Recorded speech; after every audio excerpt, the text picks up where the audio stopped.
할렐루야.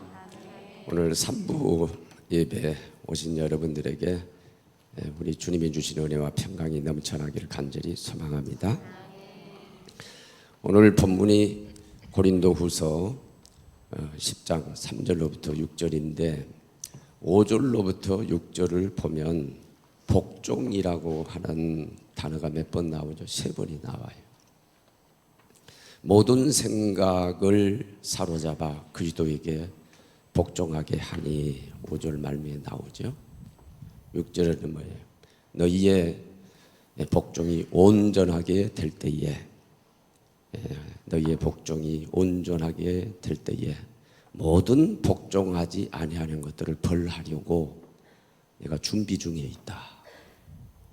그렇게 말씀하고 있어요. 복종의 단어가 몇 번 나온다고요? 3번이 나오고 있어요.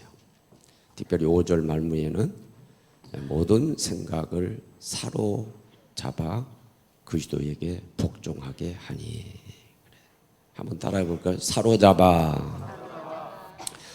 사는 여러분, 신앙생활이 뭔 줄 알아요?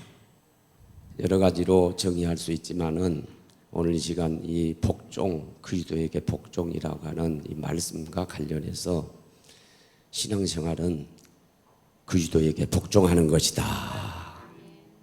이렇게 규정을 합니다. 신앙생활은 뭐라고요? 그리스도에게 복종하는.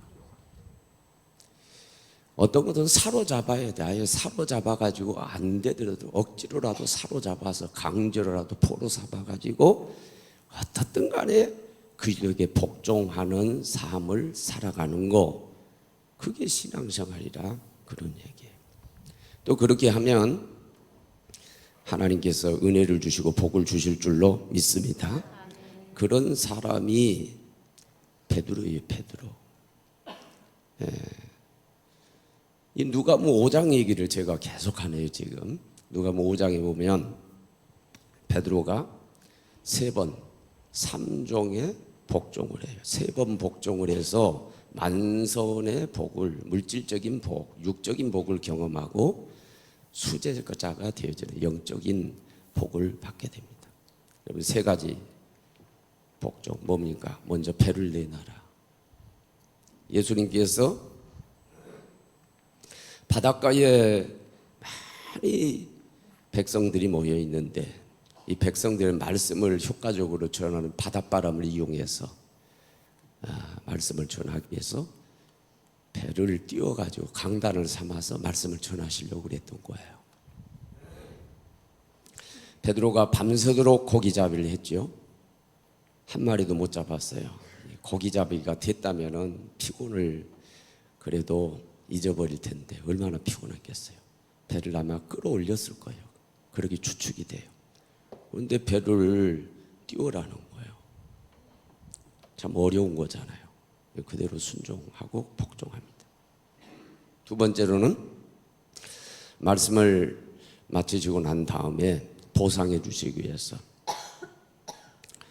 깊은 데로 가서 그물을 내려서 고기를 잡아라. 아니 밤새도록 고기잡이 했다니까 얼마나 피곤하겠어요. 올 피니시 다 끝났어요. 그런데 또 작업을 하라는 거잖아요. 그물 내리라는 거예요.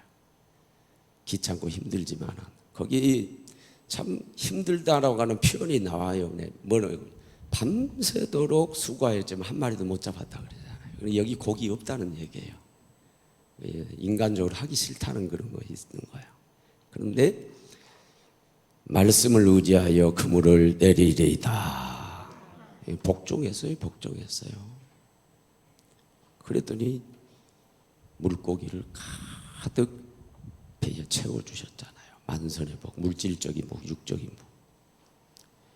뒤에 가가지고 옛날 성경에는 사람 낚는 어부가 되게 해주리라 그랬거든요. 근데 이 사람을 낚는다라고 하는 표현이 그렇게 좋지를 않아서 그런지 몰라도 바꿔놨어요. 후에는 내가 사람을 취하리라. 이것은 전도자로 부른 거예요. 이제 너는 어부가 아니다. 세상 고기 잡는 어부가 아니라 인간 고기를 잡는 이 전도자로 내가 부른다. 그대로 순종했죠. 복종했죠.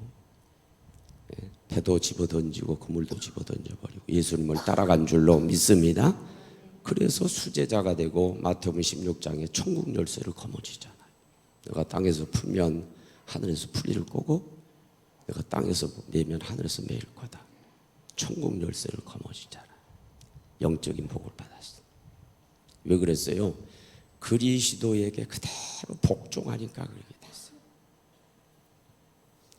신앙생활은 그리스도에게 복종하는 삶이에요. 저와 여러분도 그리스도에게 복종하기를 원합니다. 복종해서 영육간에 베드로처럼 복을 받는 저와 여러분들이 되어지기를 간절히 소망합니다.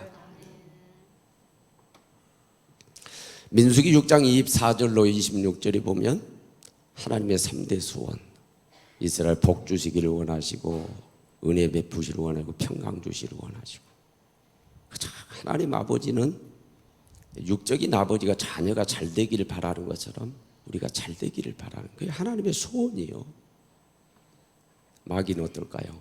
마귀는 우리가 망하기를 바라는 거예요. 요한복음 10장 10절에 예수님이 도적이 온 목적, 도적은 마귀를 얘기하는데 도적이 온 것은 도적질하고 죽음 멸망시키는, 우리가 복 받는 걸 원하지 않아? 그러니까 우리가 그리스도에게 복종하며 사는 것을 원수 마귀는 절대 원하지 않는 거예요. 그러면 우리가 복을 받게 되니까. 그리스도에게 복종하지 못하도록 하기 위하여 원수 마귀가 하는 것이 뭐냐면 마음의 말씀을 못 받게 하는 거예요. 씨 뿌리는 비유의 그 밭은 뭐예요? 마음밭을 얘기하는 거죠. 말씀은 귀로 들어도 눈으로 봐도 결국은 내 마음으로 오는 거예요. 그래서 마음으로 와서 여기서 마음이 작동해서 마음이 행동을 낳고, 행동의 반복은 습관을 만들고, 습관은 운명을 좌우한다, 그런 얘기 있죠. 뭐요? 마음이 행동을 낳는 거예요. 마음 먹은 대로 행하는 거예요. 마음밭에 말씀의 씨가 떨어지고 자라고 믿음이 생기고 동력이 생기면서 우리가 말씀을 행동하시고 실천하면 복이 오는 거예요. 그리스도에게 복종하는 것이 그 말씀 복종인 줄로 믿습니다. 그러기 위해서는 말씀이 우리 마음밭에 뿌려지고 마음에 들어와야 돼. 마귀가 하는 일이 뭐냐면은 이 마음에 말씀이 들어오지 못하도록 차단하는 거예요. 그게 마귀가 하는 일이에요. 그래서 마귀가 하나님 말씀이 우리 마음에 들어오지 못하도록 차단하기 위해서 우리의 마음에 진을, 견고한 진을 만들어 놓아서, 이 진은 성입니다. 요새를 만들어 놨어요. 말씀에 들어오지 못하세요. 그것을 오늘 본문에는 뭐예요? 견고한 진이라고 했어요. 무너뜨려야 될 견고한 진이라고 했어요. 오늘 본문에 무너뜨리다는 단어가 몇 번 나와요? 3번이 나와요. 이 마귀가 말씀을 받지 못하도록 우리의 마음에 세워놓은 이 견고한 진, 이 성을, 이 요새를 무너뜨리지 않으면 말씀을 우리가 받을 수 없는 거예요. 말씀을 실천할, 복종하지 못해요. 그리스도께 복종할 수가 없어요. 복된 삶을 살아갈 수 없어요. 신앙생활 실패할 수밖에 없어요. 그러니까 우리의 심령 가운데 마음에 마귀가 만드는 이 견고한 진은, 이건 부셔야 될, 때려 부셔야 될, 파괴해야 될 이 진은 심각한 건데, 어떤 것이 있다. 오늘 3가지를 얘기합니다. 첫째는 모든 이론이라고 했어요. 나쁜 이론, 모든 나쁜 이론을 얘기하고 있어요. 모든 이론을 무너뜨려라고 그랬어요. 그러면 이 나쁜 이론은, 무너뜨려야 될 이론은 어떤 걸까요? 말씀에 반하는 이론이에요. 말씀에 반하는 이론이에요. 그런 것들이 많겠죠. 그런 이론들이 얼마나 많습니까? 수많은 이론들이 있으니까 대표적인 거 두 가지만 얘기하면 하나는 이실론이고 또 하나는 진화론의 반대가 뭐죠? 진화론의 반대가 창조론이죠. 성경은 창조론을 얘기하는 거죠. 진화론. 이실론은 17세기에 영국에서 발원해가지고 불란서에서 이게 계승된 것으로서 쉽게 얘기하면 하나님이 세상 창조한 하나님 계시는 거 믿어요. 그럼 믿는다는 거예요. 그런데 더 이상 우리 사람 삶 가운데 개입하지 않는다는 거예요.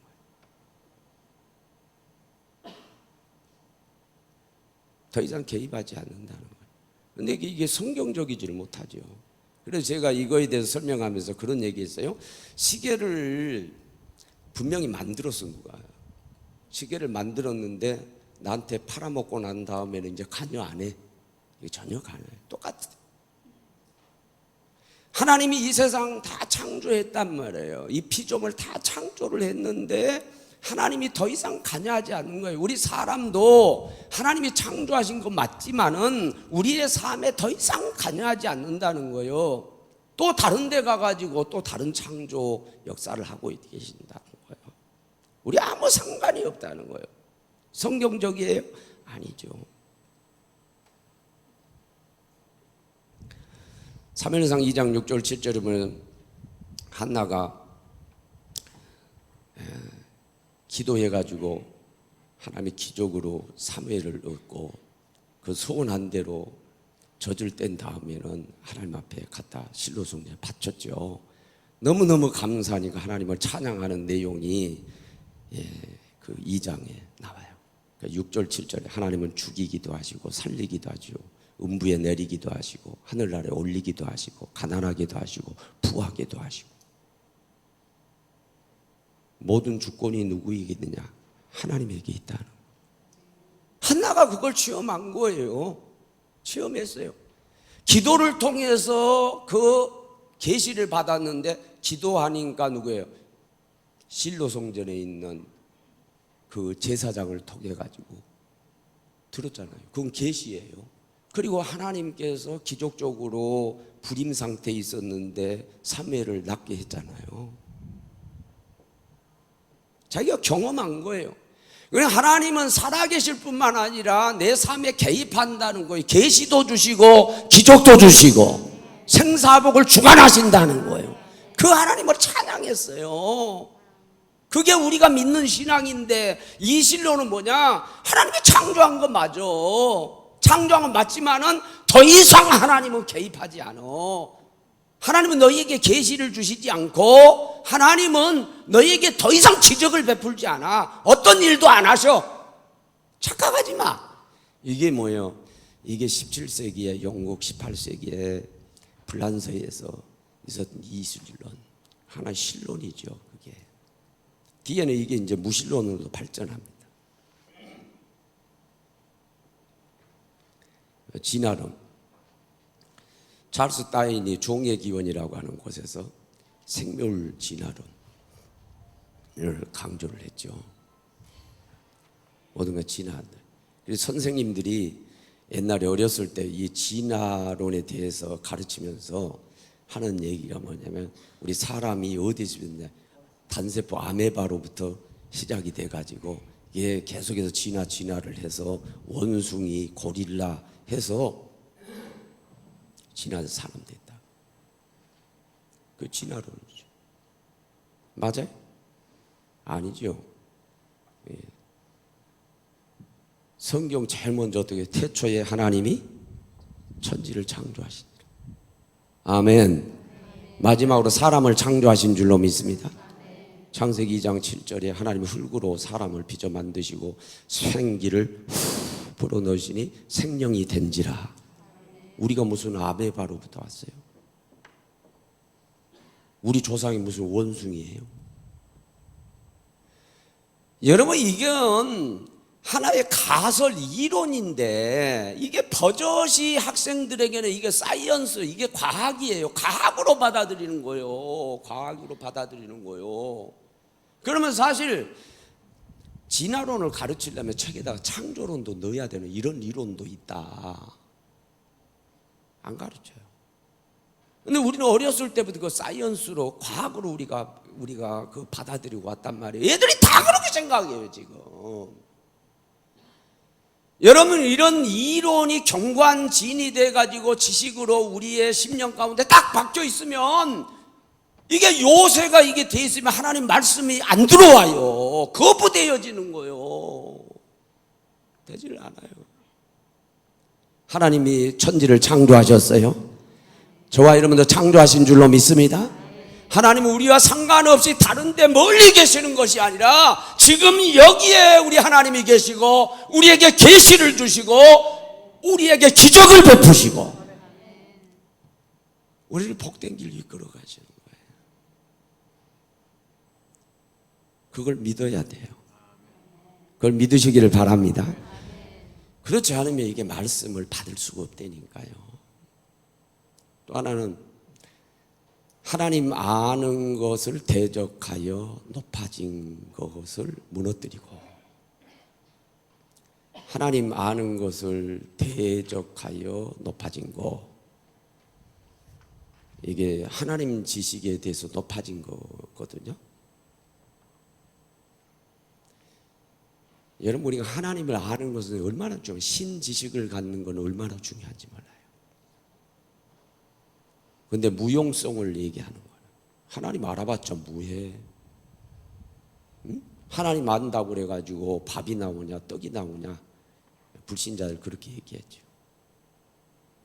하나님 아는 게 뭐가 중요해? 또 하나는 뭐예요? 하나님 아는 것을 대적하여 높아진 거. 내 다 알아? 내 지식으로 알 수 있고, 하나님 우리에게 오감을 주셨는데 오감을 주셨고 나한테 이성도 있고, 하나님이 존재한다면 내가 다 알아. 그리고 알아. 더 이상 얘기하지 말어. 오만이죠. 교만입니다. 여러분, 하나님을 다 알아요? 하나님에 대한 지식이 얼마나 되나요? 여러분들이 세상을 다 안다고 생각합니다. 이 세상에 있는, 사실 박사라고 그래도 제가 그렇게 표현을 했는데 참 죄송한 얘기죠. 박사님 계시면 죄송해요. 모기다리 하나 연구해가지고 박사되고, 보이지 않는 그 미생물 하나 연구해서 박사돼. 박사라고 그래가지고 다 하는 거 아니죠. 이 세상 것도 잘 모르잖아요. 그렇죠? 내과 의사가 산부인과 부분을 모르고, 그렇죠? 정형외과 의사가 이번에 또 뭐 말을 들었는데 신경외과에 대해서 모르고, 박사들도 서로 몰라요. 이 세상 것도 몰라. 그런데 영의 세계를 우리가 어떻게 다 알겠어요? 하나님에 대해서 어떻게 다 알겠어요? 안다 그래도 부분적으로 아는 거죠. 부분적으로 아는 거죠. 그래도 신지식을 갖는다라고 하는 것은 정말 중요합니다. 왜 그런 줄 압니까? 그래야 하나님을 잘 섬길 수 있기 때문에. 우리 교회에서 부흥사 강사님을 초청하게 되면, 이전엔 김해천 부목사님, 지금 담임 목사님이죠. 서재필 부목사님, 행정 담당이니까. 꼭 뭐는 거니 그 강사님의 체크리스트를 그쪽으로 보냅니다. 이메일이라 할지, 아니면 부목사님 계시면 그 부목사님 보내가지고 다 체크리스트 체크를 해요. 그래서 다시 받아요. 이메일로 또 받아요. 강사님이 말씀을 전할 때 스탠드 마이크를 사용하기를 원하십니까? 아니면은 무선 마이크를 원하십니까? 강단을 올려야 될 물은 따뜻한 물을 올려야 됩니까? 차가운 물을 올려야 됩니까? 여기 수건은 물을 적셔서 물수건을 올려야 됩니까? 아니면 마른 수건을 올려야 됩니까? 음식은 뭘 좋아하십니까? 전부 체크를 합니다. 왜 그래요? 그래야 강사님을 잘 섬길 수 있는 거예요. 강사님을 잘 섬기고 대우하기 위해서 그분에 대해서 지식을 얻는 거죠. 이왕 우리가 하나님을 섬기는데 하나님 잘 섬기기를 원합니다. 그러려면 하나님에 대한 올바른 지식을 가져야 돼요. 하나님의 존재에 대해서, 하나님의 성품에 대해서, 그분의 뜻에 대해서, 성향에 대해서, 그분 호흡으로 뭘 좋아하시고 뭘 제일 싫어하시는지, 이런 거에 대해서 잘 알고 있을 때에 비로소 우리가 하나님을 효과적으로 잘 섬길 수 있기 때문에 하나님을 안다라고 하는 것은 정말로 중요합니다. 그래서 특별히 하나님을 알아야 된다고 강조를 누가 호세아에서 강조하죠. 호세아 6장 3절에 보면 여호와를 알자, 힘써 여호와를 알자. 힘써서 여호와를 알자.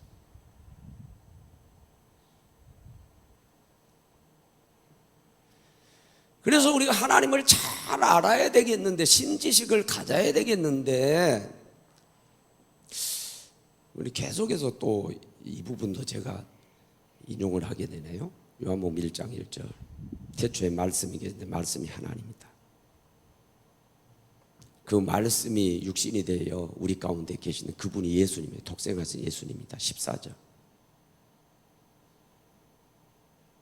하나님 말씀이네. 그럼 말씀을 잘 아는 것도, 말씀을 잘 대해서 말씀을 아는 것도 하나님 아는 거죠. 말씀을 통해서 하나님 아는 거죠. 말씀은 세 가지가 있다고 그랬어요. 계시된 말씀 예수 그리스도, 기록된 말씀 성경, 선포된 말씀 설교. 예수님을 잘 삶을, 그분의 생애와 교훈을 잘 들여다보는 것도, 그것도 하나님 아는 방법. 성경을 잘 읽는 것도, 이것도 하나님 아는 방법이에요.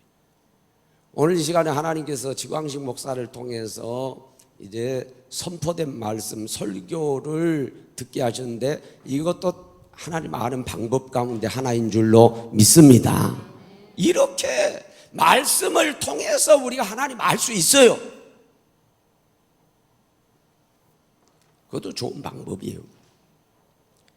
그런데 호세아가 특별히 호세아서 2장 20절에서 하나님 아는 방법이 있어 아주 중요한 키워드를 하나 주고 있어요. 중요한 워딩을 하나 하고 있어요. 그게 뭔지 압니까? 하나님이 직접 말씀한 걸 인용한 거예요. 진실함으로 내게 장가 들리니 내가 여호와인 줄 알리라. 하나님이 남성으로 표현된 건 맞네요. 그렇죠? 하나님 아버지시고 지금 이스라엘 백성들에게 호세아를 통해서 말씀하시는 거거든요. 내가 이스라엘 너네에게 내가 장가 들겠대요. 장가 들면은 너희가 이스라엘 너희가 나를 여호와를 바로 알 것이다. 그런 얘기. 나를 가장 잘 아는 사람이 누굴까요? 나한테 시집 와서 함께 살고 있는 김성란 사모요. 예, 저 김성란 사모처럼 나를 아는 사람 없어. 나를 가장 잘 알아. 내가 김성란 사모에 대해서 가장 잘 아는 사람은 누굴까요? 내가 결혼해서 같이 생활하고 잠자고 함께 살고 있는 나죠. 결혼 생활하고 있는 나죠. 왜? 실제로 생활하면서 실제 경험하고 있는 거잖아요. 여러분, 하나님이 내가 너에게 장가들게. 그래서 너네와 함께하고 너희와 살게. 그러면 너네가 나에 대해서 아주 정확하게 알게 될 거야. 나를 알게 될 거야. 그 말씀이 경험하게 될 거라는 거죠. 이와 관련해서 역시 여호와를 알자, 힘써 여호와를 알자. 여러분 구약이니까 히브리어죠. 히브리어에서 이 동사 원형은 알다인데 알다가 뭐라고 그랬어요? 이거 수없이 여러분한테 말씀드렸어요. 야다라고 그랬어요. 야다는 뭐라고 그랬어요? 성적인 용어예요. 연애에서 안다는 거예요. 자보고 나서 잠자리 해보고 나서 안다는 거예요. 그런 뜻이에요. 그게.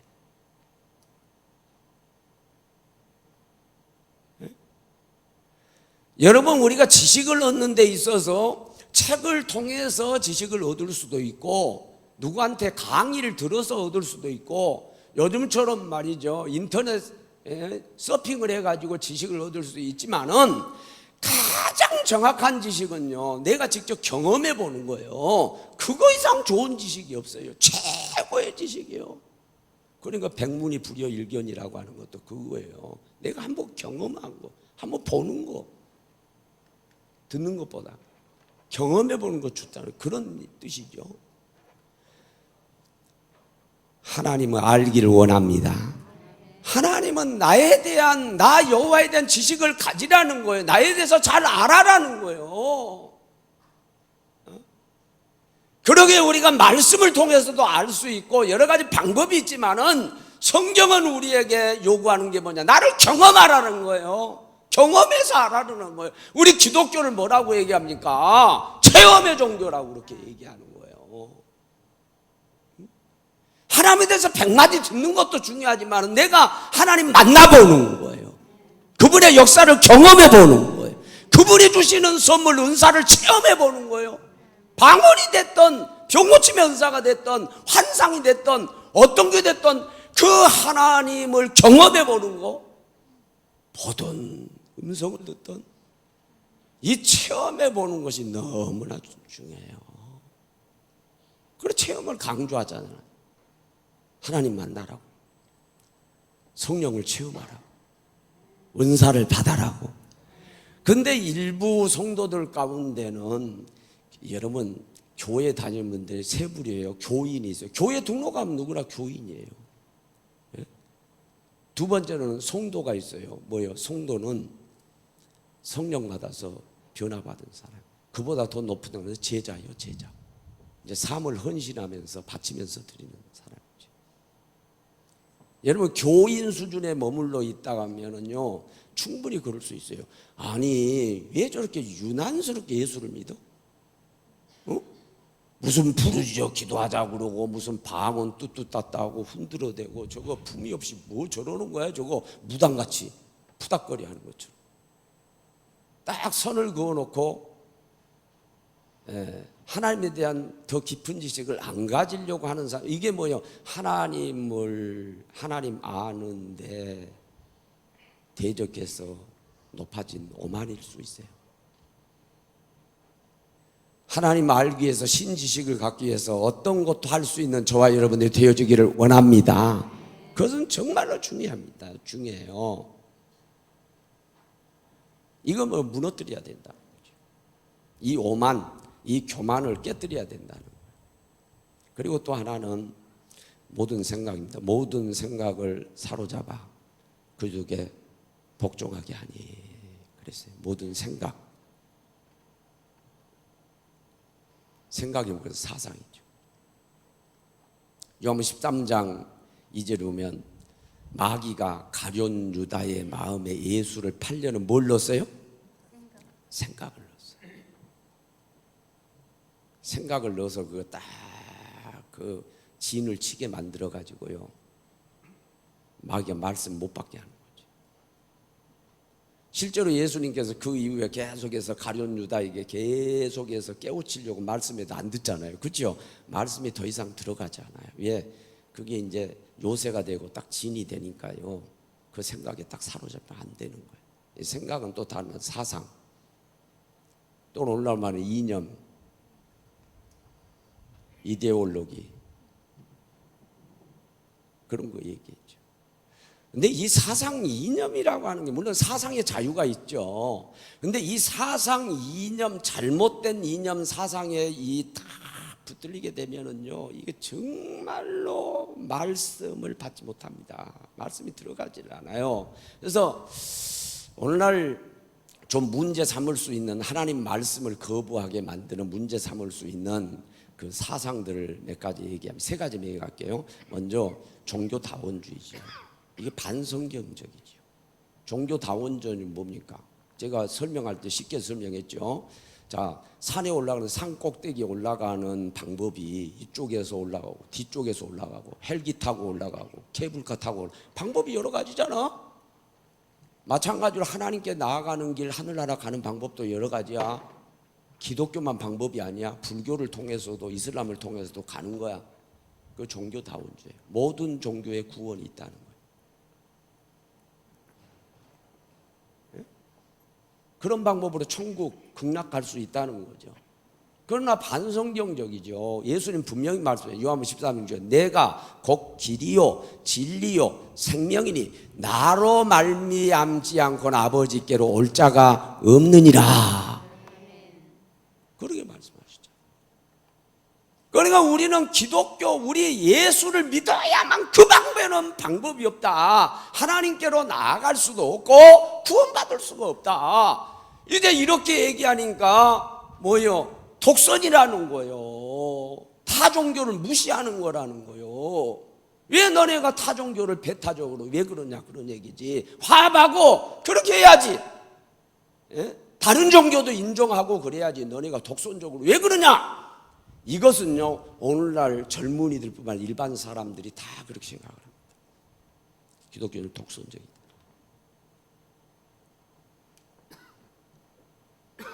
종교다원주의 이게 딱 빠지면은요 문제가 돼요. 또 하나는 오늘 요즘 젊은이들은 포스트 모더니즘이죠. 포스트 모더니즘은 여러 가지로 설명할 수 있지만 한마디로 딱 얘기하면 절대 진리를 믿지 않는 거예요. 절대 진리는 없다는 거예요. 다 상대적이고 그런 거지 절대 진리가 어디 있느냐. 그런데 예수님만이 진리고 성경만이 절대 진리인 줄로 믿습니다. 우리는 그걸 믿는 거예요. 이게 진리라는 거예요. 이게 경전이고 이게 NORM 이게 잣대고 이게 표준이고 이게 진리라는 거예요. 우리는 그렇게 믿는 거예요. 그럼 포스트 모더니즘을 받아들일 수가 없는 거죠. 우리가 거기에 딱 붙들리면 또 이제 말씀을 제대로 받을 수 없어요.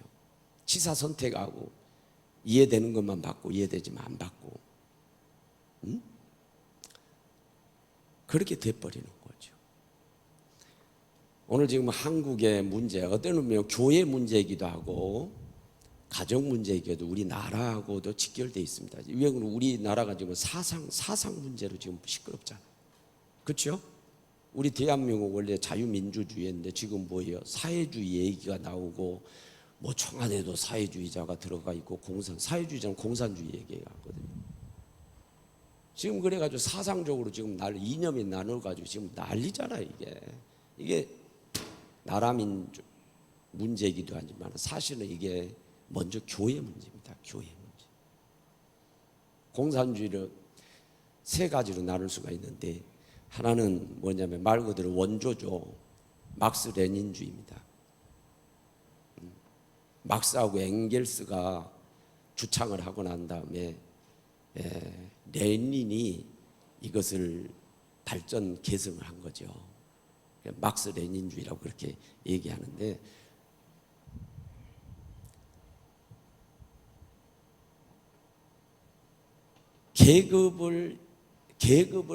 계급 투쟁이라고 그러는데 여러분 좀 자본 있고 잘 사는 사람 부르주아라고 그러죠.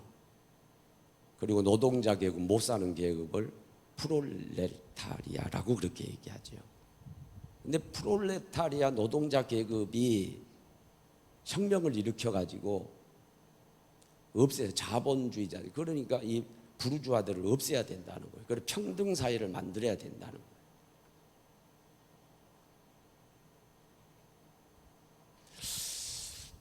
뭐 이건 너무나 여러분들 잘 아니까 더 설명할 필요가 없겠죠. 그런데 여기에 속지 말아야 될 게 하나 있어요. 그게 뭐냐? 이게 성경적이라고 얘기하는 사람들이 있어요. 들어보셨죠? 예? 사도행전 2장 44절 45절에 보면은 믿는 자들이 다 모여 그 유무상통 물건을 다 나눠 쓰고 그리고 난 다음에 자기 재산을 다 팔아가지고 가난한 사람이 각자 나눠주고 그 얘기가 있죠. 이게 공산주의가 여기 있다는 거예요. 성경에 이게 토대가 돼 있다는 거예요. 이게 지상 천국이라는 거죠. 아니 왜 거기다 띄워붙여가지고 그래? 잘 들어야 돼요. 공산주의는 뭐냐? 무신론이에요. 신을 인정하지 않아요. 근데 여기 사도행전 2장에는요, 믿는 자, 뭐요? 하나님 믿고 예수님 믿고 성령 받은 사람이요. 어린 반푼 없죠. 왜 거기에다가 빗대요? 공산주의 사상하고요. 네? 여러분, 재산을 몰수하고 세금을 걷어들이든 어떻게 가지? 똑같이 다 동등하게 나눠야 된다. 그런 사회를 만들어야 된다. 여기 자기 거 팔아가지고 다 나눠주고 그랬어요. 이게요, 몰수한 거예요? 세금으로 거둔 거예요? 아니요. 자기 스스로 은혜가 되니까 다 자기가 은혜 받고 다 뭐예요? 헌금하고 기부한 거예요. 재산 몰수가 아니요. 세금 걷어가지고 그냥 나눠주는 거, 그런 거 아니요. 그리고 결정적으로 중요한 것은요, 공산주의는요, 종교를 말살합니다. 종교는 아편이라는, 그 종교는 기독교를 얘기하는 거예요. 사실은 지칭하는 거예요. 네? 교회를 무너뜨리는 거예요. 교회를 없애는 거예요. 지금 여러분 선교사도, 우리 여기 지금 권사님 아드님도 사실 어떻게 지금 겨우겨우 어떻게 근근히 거기 계시는데 선교사들 다 쫓겨나고 있어요. 지금 다시 교회들이 지하로 들어가고 지금 다 쫓겨나고 있어요. 결국은 그 사람들이 어떻게 경제 발전 좀 시켜보려고, 우리도 여기 사업하는 사람들 중국에 갔다가 뺏긴 것들이 얼마나 많아요. 지금 나쁜 놈들이죠, 사실. 예? 우리가 지원했던 선교사도 결국 신학교도 뺏기고 다 뺏기고 나와서 탈탈 털리고요. 예? 교회 십자가들 뭐 탑을 막 끌어내리고 불태우고 지금 난리잖아요. 예? 선교사를 이태로워요, 이태로워. 그 사람들은요, 기독교 말살 정책을 쓰는 거예요. 그런데 초대교회는 성령 받고 서로 다 유무상통하고 의례로 다 나눠주고 했고 교회를 세운 줄로 믿습니다. 얼마나 강력하게 교회가 부흥되냐. 그런데 어디 그 공산주의 사상하고 기독교의 성경 사상을 똑같하게 보려고 그래요. 말도 안 되는 그런 얘기죠. 로도단이죠. 어린 반푼도 없죠. 그리고 이 공산주의는요, 실패한 겁니다, 사실은. 예? 여러분, 이론이 있고 임상이 있는데요, 이론도 중요해요. 이론, 이렇게 될 것 같다. 근데 더 중요한 게 임상이거든요. 그건 제약회사에도 마찬가지고요, 의사들도 임상이 중요한 거예요. 이 약이 분명히 좋을 줄 이렇게 됐는데 써보니까 이게 부작용으로 사람이 머리가 다 빠져버리고 사람이 죽게 됐다. 그러면 그것은 약을 써서는 안 되는 거예요. 임상이 중요한 거예요, 임상. 이론적으로요, 정말로 평등, 다 같이 나누고 다 같이 잘 사는 사이에 지상 천국이야. 이거 이론. 이론은 좋은데 실제로 공산화를 해보니까 이게 아니야. 그런 나라는 다 망하는 거예요.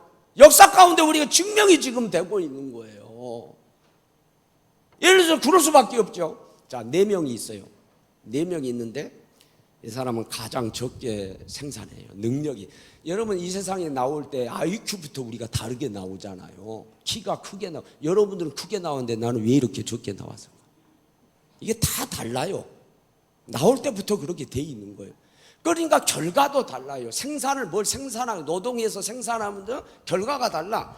가장 적게 생산하는 사람, 그 다음 적게 생산하는 사람, 또 한 사람은 많이 생산하는 사람, 가장 많이 생산하는 사람, 이렇게 있다고 쳐요. 공산주의는 뭐예요? 세금을 걷어들이든 이건 다시 어떤 하든 간에 여기 가장 많이, 이거 평준화를 해야 되니까 가장 많이 생산하고 번 사람, 있는 사람, 그 다음에 많이 있는 사람 뭐요? 이쪽으로 주어야 돼. 그리고 똑같이. 그런데 문제는 뭐냐면 이 사람들 두 사람은 적게 번 사람하고 가장 적게 번 사람은 이 사람이 여기 도움을 받았잖아. 사실 여기 도움 받은 거 아니요? 그러면 이 사람들이 이 둘에 대해서 많이 받은 사람하고 생산한 사람하고 가장 많이 생산한 사람한테 도움을 받았잖아. 그러면 이 두 사람한테 감사해야지. 감사한 마음을 가져야죠. 그게 없어요. 오히려 타도 대상이에요. 대기업도 타도 대상이었다. 그러면 이 두 사람이 어때요? 야, 내가 이렇게 생산해가지고 이렇게 도와주고 다 했는데, 내가 희생됐는데, 그래도 또 요게. 그러면 이 두 사람이 앞으로 열심히 노동하고 열심히 벌까요? 안 할까요? 안 해요. 하지를 않아. 해봤자 소용이 없는 거야. 그러니까 노력을 하질 않아. 그러니까 공동체의 발전이 없는 거야. 그래서 더 이상 경제 발전이 없는 거야. 다 가난해지는 거야. 오히려 더 안 되는 거야. 그래서 다 무너졌잖아요. 경제적으로 다 무너진 거예요. 지금도 해보려고 하는데 북한을 보세요. 다 무너진 거예요. 그런 나라가 세상에 어디 있어요. 이전에 우리나라보다 잘 쌌던 나라 아니에요. 박통 이전에는 우리나라보다 훨씬 잘 살았던 나라예요. 그 나라가. 갈수록 망가져버리잖아요. 이것은 실패한 거예요. 실패한 거. 그 다음에는 하나는 김일성주의라고 그렇게 얘기해요. 실제로 이런 거 보면 김일성주의라고 그렇게 얘기해요. 주체사상. 이제 세상이 개방되어지고 이렇게 되면 이전에는 막 하도 강한 반공정책을 쓰고 그래가지고 다 지하로 숨어들었는데 시대가 이렇게 이제 좀 자유로워지면서 다 사상의 자유 다 나왔어요. 지금은 이제 파악이 된다는 거예요. 파악이 돼. 그래서 이게 파악을 해보니까 어떤 분은 그래요. 50만 정도 주체사상에 젖어 있는 사람들이 있다는. 실제로 제가 82학번인데 학교 다닐 때의 선배들 가운데도 이 주체사상 막 여기에 빠져있고 이런 분들이 있었어요. 지금 내가 이름 대면 아는 우리 교회도 와서 말씀 전하고 그런 분 가운데도 있었어요. 그런데 전향을 했죠. 50만 정도 있다. 이건 정말 심각한 거죠, 사실은. 만약에 그런 분들이 이제 정권을 잡고 실제로 그것을 실제화시키고 사회주의화 시키고 하면은 나라가 정말 어떻게 될까요? 심각해지죠. 그러니까 베네수엘라 이런 나라 얘기가 지금 나오고 그렇게 되는 거죠. 그리고 또 하나 네오막시즘이라고 그렇습니다. 네오막시즘. 신사회주의, 신공산주의죠. 이 사람들이 가만히 공산주의화를 시키고 하고 막 했는데 가만히 보니까 이게 안 맥히는 데가 있는 거예요. 서구 사회에 안 맥히는 공산화가 안 돼. 그렇게 혁명을 해가지고 그렇게 하는데 안 되는 거야. 왜 그럴까? 보니까 특징 보니까 기독교가 뿌리를 강력하게 내린 데가 이게 안 되는 거야. 그러니까 그들이 말이죠. 기독교 종교는 아편이야. 이 공산화가 안 되는 거야. 그러니까 교회를 딱 지목한 거야. 그래서 앞으로 공산화를 이루기 위해서는 전략을 바꿔야 되겠다. 새로운 방법이다. 그게 뭐냐? 교회를 무너뜨리자는 거예요. 1차 교회를 무너뜨려야 된다는 거예요. 교회가 타겟이 된 거예요. 그러면 교회를 어떻게 무너뜨리냐? 나쁜 문화를 만들고 법제화시키고, 나쁜 문화는 뻔한 거잖아요. 그 나쁜 문화를 나쁜 문화, 나쁜 것들은 다 성경에서 금하잖아요. 그걸 법제화를 시키고, 그렇게 되면 만약에 거기에 대해서 성경을 들이대면서 기도를 해가지고 설교한다든지 거기에 대해서 차별한다 이렇게 되면 소수를 차별하게 되고 이렇게 해가지고 뭐요? 법에 걸려드는 거죠. 예? 법에 걸려드는 거야 되는 거예요. 그러면 교회를 무너뜨린 거죠. 예를 들어서 자 성경에 고린도전서 6장 9절로 10절에 거기 뭐 우상 숭배하는 자, 간음하는 자, 남색하는 자는 뭐예요? 남색하는 자는 동성연애자를 얘기합니다. 호모를 얘기합니다. 그럼 남색하는 자는 하늘나라를 유업으로 받지 못하리라. 하늘나라 유업을 받지 못한다는 뭐죠? 지옥 간다는 얘기요. 지옥 간다는. 성경에 있는 거기 때문에 내가 그렇게 설교를 한다면 그것의 소수 차별법이 그게 통과가 돼버리고 그렇게 되면은 내가 차별하는 거야. 법을 어기는 거야. 그러면 여기 앉아있던 분들 가운데 하나가 뭐예요? 목사님 지금 뭐 하시는 거예요 지금? 내가 고소할 거예요? 가가지고 경찰에서 고소하면 내가 법을 어기는 사람인데 범법자 되는 거예요. 처벌당하는 거예요. 그러면 내가 계속 이거 할 수 있겠어요? 내가 순교자 정신을 가지고 죽으면 죽으리라. 감옥 가도 그렇게 해야 맞는데 사람이란 이축되기 시작하고 순수 복음을 전하지 못하고 성경대로 말씀 못 전하고 이렇게 되면 기독교가 약화될 수밖에 없는 거예요. 교회가 무너질 수밖에 없는 거죠. 바로 그걸 노리는 거예요. 그게 이제 어디서부터 있냐면은 혁명이 모택동이 문화혁명 그 혁명도 있지만 공산주의 혁명 가운데 그 배후에는요 불란서의 68혁명이 있어요. 1968년도 3월 달에 8명의 대학생들이 베트남 전쟁을 반대하면서 아메리칸 익스프레스 회사를 난입해 들어가가지고 붙들렸어. 그래서 다 구속이 됐어요.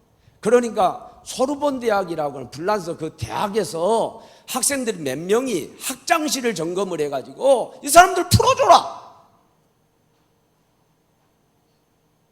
그러니까 안 풀어주게 됐고 대치 가운데 결국은 경찰이 학교에 난입하게 돼가지고 그때부터 이제 기름기였는 것 같아요.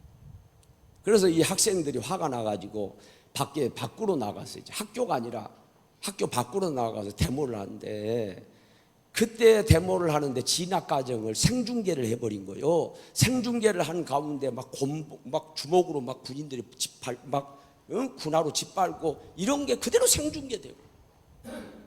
그러니까 여러분 일반 시민들도 막 붕괴한 거예요. 그래가지고 막 이게 엄청나게 데모대가 늘어나면서 이게 뭐예요? 정말로 큰 문제가 생겨야 돼요. 그러니까 불란서에서 어른들이 기성세대가 그런 얘기예요. 여기에 기성세대가 이랬어요. 야, 너네 젊은이들아, 너네 청년들아, 도대체 우리가 지금 먹고 살만하고 다 문제가 없는데 뭐가 너네 문제냐? 뭐가 문제? 원하는 건 뭐냐? 이렇게 물었어요. 그러니까 이 청년들의 대답이 뭐냐면 우리는 물질을 원하지 않는다. 우리는 모든 억압으로부터 자유하기를 원한다. 모든 억압으로부터 자유. 권위주의도 싫고 모든 억압으로부터 자유하기를 원한다. 그래서 뭐 기존 질서를 파괴하고 권위를 무너뜨리고 다 이런 것도 있지만은 가장 거기에서 우리가 붙들어야 될 핵심이 뭐냐면 그 억압하지 말라는 거에는 뭐가 있냐면 성을 억압하지 말라. 그래. 섹스를 억압하지 말라. 그게 거기가 담겨 있는 거예요.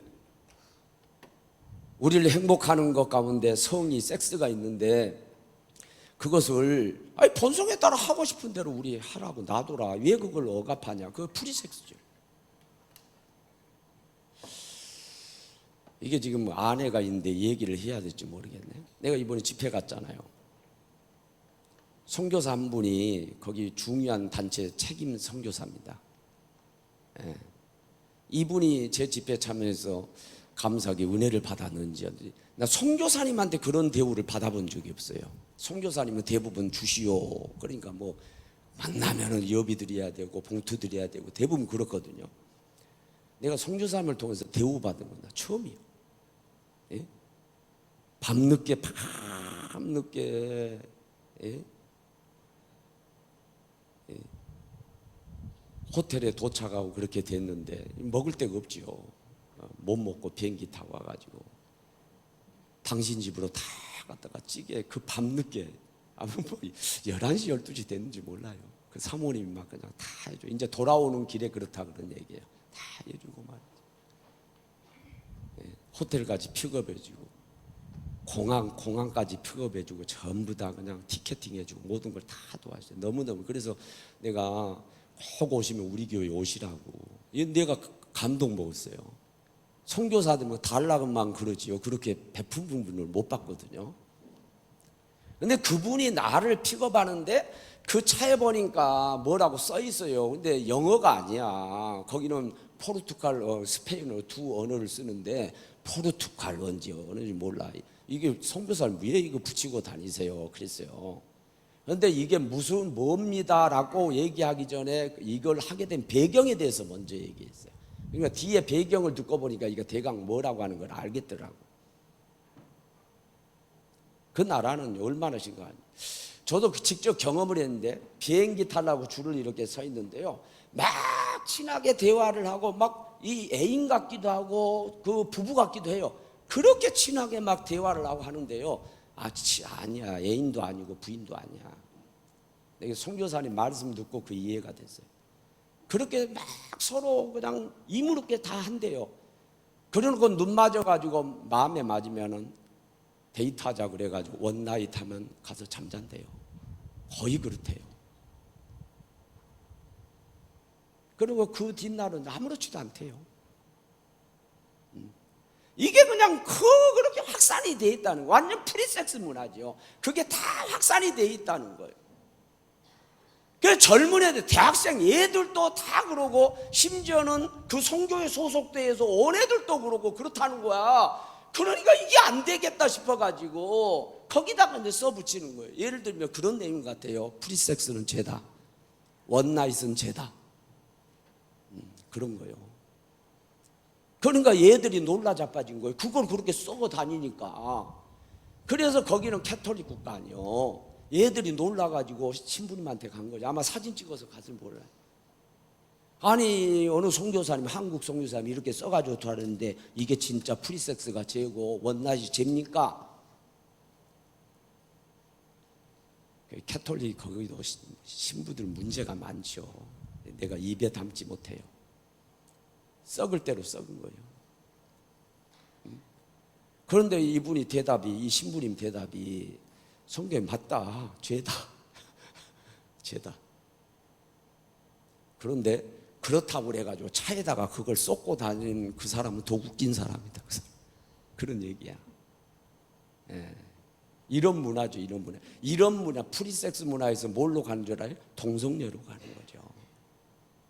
수간하고 막 그런 데로 가는 거죠.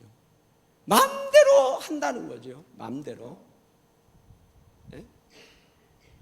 그러면 교회가 가만히 있을 수 있어요? 이런 문화에 대해서 받아들일 수 있냐고. 교인들 가운데 그 짓을 하고 다닌다면 목회자로서 그걸 가만히 두면 되겠느냐고. 안 되잖아. 죄 짓는 거라고 얘기하잖아. 하늘나라를 유업을 받지 못한다고. 지옥 간다고 얘기를 해야 되잖아. 순수한 복음을 전해야 되고 말씀을 전해야 되잖아. 근데 그렇게 하면 어떻게 되는 거예요? 감옥 가는 거예요. 감옥 가는 거예요. 그러니까 교회가 순수 복음을 못 전하니까 약화되는 거죠. 무너지는 거죠. 그러면서 서구 교회가 다 무너진 거예요. 지금 무너져 가고 있는 거예요. 그게 뭐예요? 우리나라에 도래한 거예요. 지금 그 문화가. 예? 다 따지고 보면요, 그 프리섹스하고 연관돼 가지고 이 불란서 68혁명에 영향을 해가지고 다 지금 그렇게 돼가는 거예요. 지금 그게 영향이. 예? 간통죄 없애버리고 다. 예? 동성애 합법화시키고. 예? 이렇게 되면 이제 교회가 순수 복음을 전할 수 없다니까. 거기서 끝나요? 가정이 파괴되고, 가정 파괴돼 버립니다. 다. 인간관계 파괴되고. 에이즈 문제 때문에 여러분 수조 원의 돈을 쓴다는 거 알죠? 우리나라도 이미. 예? 교회 무너뜨리고. 그런데 이 채널에서 여러분 가서 한번 봐보세요. 이 채널 보면 이 채널에서 불란서 68혁명 해가지고 이 채널 해가지고 잘 한번 보셔요. 보면은 거기에 뭐라고 나오냐면 주동자가 없다는 거예요. 엄청난 혁명이 일어나가지고 세계를 뒤집어 놨는데, 오늘날 이런 나쁜 문화를 만들고 세계를 뒤집어 놨는데 주동자가 없다는 거예요. 주동자가 없다고요? 그 뒤에 공산주의자들이 있는 거예요. 네오 막시즘이 거기에 있는 거예요. 배후에서 그걸 조장한 거예요. 왜? 교회 무너뜨리기 위해서 그런 거예요. 교회가 잠잠히 있을 수 있어요? 잠잠히 있을 수 없죠. 이건 국가를 뒤흔들고 가정을 흔드는데 끝나는 제일 크게 문제가 되는 교회를 흔드는 거예요. 이게 공산주의 사상이에요. 여러분 이런 이념들, 이게 이념, 지금 이념을 크게 제가 세 가지를 얘기한 건데, 이런 이념들은요, 이 사상들은요 정말로 끈질겨요. 전향을 안 하잖아. 전향을 안 해. 예. 목숨도 죽어도 전향을 안 해. 감옥 가도 전향을 안 하는 거예요. 이게 얼마나 견고한 진이요. 이게 얼마나 견고한지요. 여기에 딱 붙들어. 만약에 지금 여기 사회주의자가 앉아있고 여기에 공산주의자가 앉아있으면 내 말이 들어오겠느냐고, 이 말씀이 들어오겠느냐고 박차고 나가지. 다음부터 교회 안 올 거 아니야.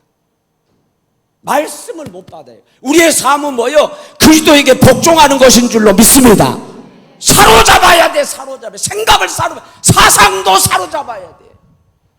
근데 이게 아주 우리의 견고한 진이 요새가 돼가지고 이게 하나님 말씀을 못 받게 만드는 거예요. 이게 얼마나 심각한 문제예요. 그러니까 우리가 육신으로 행하나 육신으로 싸운 것이 아니다. 우리의 무기는 육신에 속한 것이 아니다.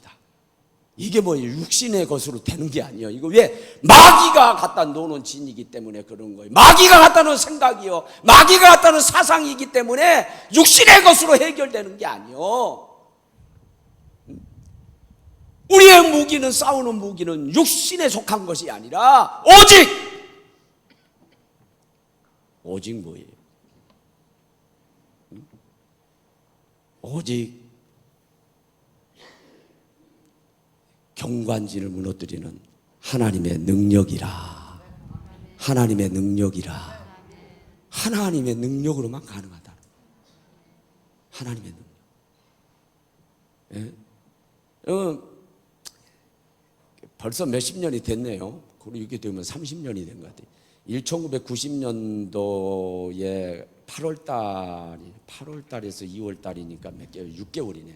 6개월간 그 걸프전이 있었잖아요.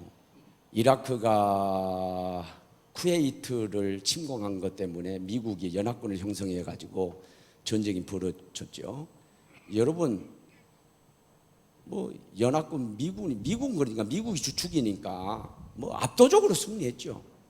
뭐 이라크가 막 속된 말로 박살 나버린 거예요. 그러면 그 이유가 뭐냐면 그것은 무기 때문에 그랬다는 거예요. 스텔스기, 예? 스텔스기, 다연장 로켓포, 예, 아파치 헬기, 패트리어트 미사일, 크루즈 미사일. 뭐 크루즈 미사일 같은 경우는 거기에다가 뭐요, 비디오 카메라를 그냥 설치를 해가지고 정확하게 갖다 때린지 안 때려가지고 다 모니터로 보고 있는 거예요. 갖다 정확하게 갖다. 그 무기를 견뎌낼 수가 없는 거예요. 그러니까 그냥 6개월 만에 그냥 이라크가 그냥 두 손 들었잖아요. 이길 수가 없는 거예요. 왜? 무기 때문에. 근데 오늘날 전쟁에서 가장 강력한 무기는 뭐냐? 핵폭탄이요. 핵폭탄. 그러니까 김정일이가 핵폭탄을 절대 포기 안 하는 거예요. 왜? 가장 강력한 무기이기 때문에. 전쟁에서 가장 무서운 거예요. 이건 나라 하나를 날려버릴 수 있어요. 쉽게. 가장 강력한. 여러분, 그와 같은 무기가 중요한데 그렇게 이 견고한 진을 부셔뜨릴 수 있는 오로지 한 가지의 무기는 하나님의 능력이라는 거예요. 그 하나님의 능력은 뭐예요? 성령이죠. 성령. 오직 성령이 임하시면 너희가 권능을 받고. 그래서 사도행전 10장 38절에 보니까 하나님이 나자렛 예수에게 성령과 능력을 기름 붓듯하며 저가 두루다니며 착한 일을 행하시고 마귀에게 눌린 자를 고치셨으니 하나님이 함께 계셨습니다. 성령이죠. 성령과 능력을 기름 붓듯하십니다. 그러니까 방법 없어요. 이 견고한 진을 부시는 것은 성령 받는 수밖에 없어요. 아, 진짜 이건 사상이 물들고요, 나쁜 사상이 물들고요, 교만하고요, 하나님 알려고 하지 않고 교만하고 고집 피우고 그리고 나쁜 이론에 빠져 있고, 이 하나님 말씀을 거부하죠. 말씀 전하는 목사 우습게 생각하고 되지를 않죠. 이거 부시고 말씀 받는 방법은 다른 거예요. 성령 받아야 될 줄로 믿습니다. 하나님의 능력의 핵폭탄을 가져야 돼요. 그러지 않으면 이게 부서지잖아요. 다 성령 받기를 주 예수 이름으로 축원합니다. 그러면 우리가 성령 받아야 하는데 여러 가지가 있지만 한 가지만 강조할게요. 끝까지 기도하는 거예요. 이게 사도행전 4장 31절에 빌기를 다하매, 빌기를 따라요. 빌기를 다하매, 빌기를 다하매 모인 것이 진동하더니 성령의 충만을, 모인 사람들이 다 성령의 충만을 받았다고 그랬죠. 그랬죠? 빌기를 다함에, 빌기를 다함에 의미가 있습니다. 물도 끓던 임계점이 있어요. 딱 100도가 돼야 그때 물이 끓어요. 기도도요, 양을 채워야 돼요. 기도도 양을 채워야 돼요. 주여 주여 하고 그게 아니라 기도 양을 채워야, 임계점에 딱 100도까지 가야 이게 물이 끓듯이요, 그 성령 충만도요 기도의 임계점에 이르러야 돼요. 그냥 대강 하지 말고 따라합시다. 받을 때까지. 아멘. 때가 있어요. 그래서 성령 충만하면, 성령 찰랑이 아니에요, 밑바닥이 아니에요. 성령 충만을 받게 되면 그 증거가 뭐예요? 방언이 터지는 거지. 방언이 터지.